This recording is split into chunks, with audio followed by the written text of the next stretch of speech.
Morning, Undersecretary. The former executive secretary denied that he resigned out of his own accord. So ano po yung totoong reason kung bakit po siya tinanggal at sino po yung nagpatanggal?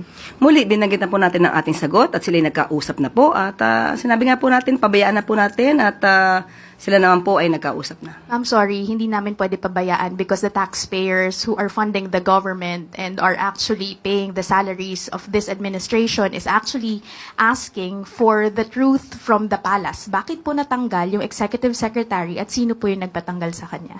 Hindi ko po masasabi kung sino po nagpatanggal sa kanya. Binanggit ko po kanina na hindi ko po alam kung sinong kausap niya. Kung yun pa ang nababasa ng palasyo, dahil sinabit niya naman po ang sarili niya sa President's prerogative, yan lang po ang ating masasabi. At tinanggap po ang sinasabing resignation. Okay, ma'am, just a follow-up question if you could not give us the exact reason for Bersamin's removal. The former executive secretary was not the first official who actually experienced this kind of treatment na parang they were caught by surprise with their removal. We saw the removal of Baguio City Mayor Benjamin Magalong from the ICI, also the removal of former DPWH Secretary Bonoan from his post.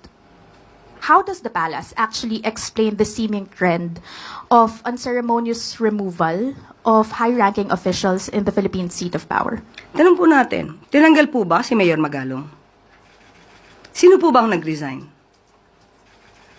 Ang huli natin pagkakasabi tungkol kay Mayor Magalong ay ipapatignan, ipapacheck, ipapa-assess sa legal team kung mayroon ba na-violate.